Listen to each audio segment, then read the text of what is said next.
बिहार में बेलगाम अपराधियों का हौसला बढ़ता ही जा रहा है। आए दिन कोई न कोई आपराधिक घटना सामने आती रहती है। हालात ऐसे हो गए हैं कि पुलिस वाले भी अपराधियों का निशाना बनने लगे हैं। बिहार के जमुई के गरही थाना क्षेत्र के पास तेज रफ्तार अवैध बालू लदे ट्रैक्टर ने बाइक सवार थानाध्यक्ष और एक जवान को रौंद डाला, जिसके बाद थानाध्यक्ष की मौके पर ही मौत हो गई, जबकि जवान की हालत गंभीर है। गरही थाना के द्वारा अवैध बालू के विरुद्ध लगातार कार्रवाई की जा रही थी। बहुत सारे जो है बालू माफिया और अवैध ट्रैक्टरों के विरुद्ध कार्रवाई की गई थी। और आज दिनांक 14 को सुबह जो है एक गुप्त सूचना मिली कि अवैध बालू की निकासी की जा रही है। उसी गुप्त सूचना के आधार पर एसआई प्रभात रंजन अपनी टीम के साथ छापेमारी के लिए प्रस्थान किए।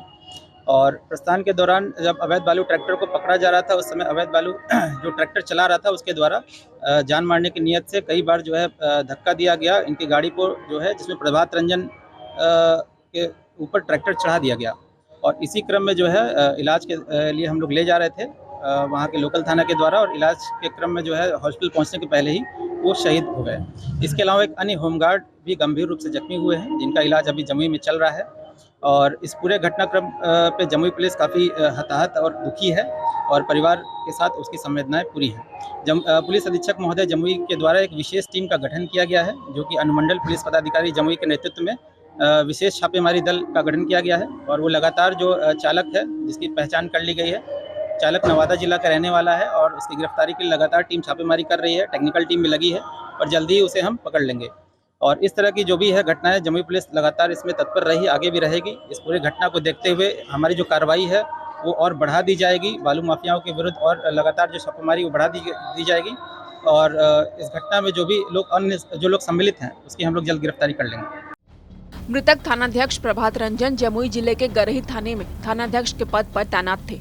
मंगलवार सुबह गुप्त सूचना के आधार पर वो अवैध बालू खनन करने वालों के खिलाफ कार्रवाई करने गए थे। प्रभात रंजन को गुप्त सूचना मिली कि मोहिली टांड नदी से बालू तस्कर बालू का उठाव कर रहे हैं। इसके बाद वो होमगार्ड जवान राजेश कुमार के साथ बाइक पर सवार होकर छापेमारी के लिए निकल गए। वहां जाकर उन्होंने अवैध बालू लेकर जा रहे तेज रफ्तार ट्रैक्टर को रोकने की कोशिश की, लेकिन ड्राइवर ने गाड़ी नहीं रोकी और थानाध्यक्ष और जवान को कुचलते हुए फरार हो गया। इसके बाद दोनों को गंभीर हालत में जमुई सदर अस्पताल ले जाया गया, जहां थानाध्यक्ष को मृत घोषित कर दिया गया।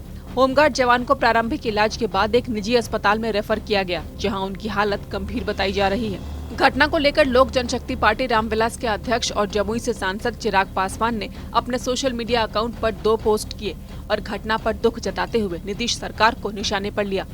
साथ ही पुलिस पर हुए इस हमले के बाद पक्ष विपक्ष आमने सामने आ गए हैं। जमुई में जो घटना हुई है वो दुखद है, दर्दनाक है, और अपने कर्तव्य निष्ठा के दौरान शहादत दिया है। जो अपराधी हैं उसकी शिनाख्त हो गई है, ट्रैक्टर जब्त हो गया है, अपराधी भी जल्द से जल्द कानून के गिरफ्त में आ जाएंगे। ये हमारे लिए भी चुनौती है, चूँकि वो सीमावर्ती इलाका है। तो जो जानकारी मिली है, नवादा के ज़िले के रहने वाला है जो अपराधी है, वो जल्द से जल्द कानून के गिरफ्त में आएगा। लेकिन लगातार इस तरीके बार-बार हमले होते हैं, बालू माफिया है वो जो हमले करते रहते हैं पुलिस के ऊपर। अब ये तो कर्तव्य निष्ठा का सवाल है ना। प्रभात रंजन जो दरोगा है, वो अपने बाइक से जानकारी जो ही मिली तो वह मूवमेंट करते हैं। पुलिस की गाड़ी भी रहती है, लेकिन जो दुस्साहसी अपराधी है उसने ट्रैक्टर चढ़ा दिया, जिसके चलते ये दुखद घटना हुई है। तो ये निश्चित रूप से चुनौतीपूर्ण है कि भाई अंतर जिला अपराधी के द्वारा यह कार्रवाई की गई है, और जो भी अपराधी हैं वो कानून के जद में जल्द से जल्द आ जाएंगे। देखिए, बिहार में बालू माफिया, दारू माफिया और पत्थर माफिया, 3 माफियाओं का ये जमात है, नेक्सस है। और दरोगा पर नहीं तो एसपी पर चढ़ा देगा। जो सरकार अपराधियों को संरक्षण देती हो, जो सरकार अपराधियों के द्वारा ही संचालित होता हो, उस सरकार में कोई सुरक्षित नहीं है।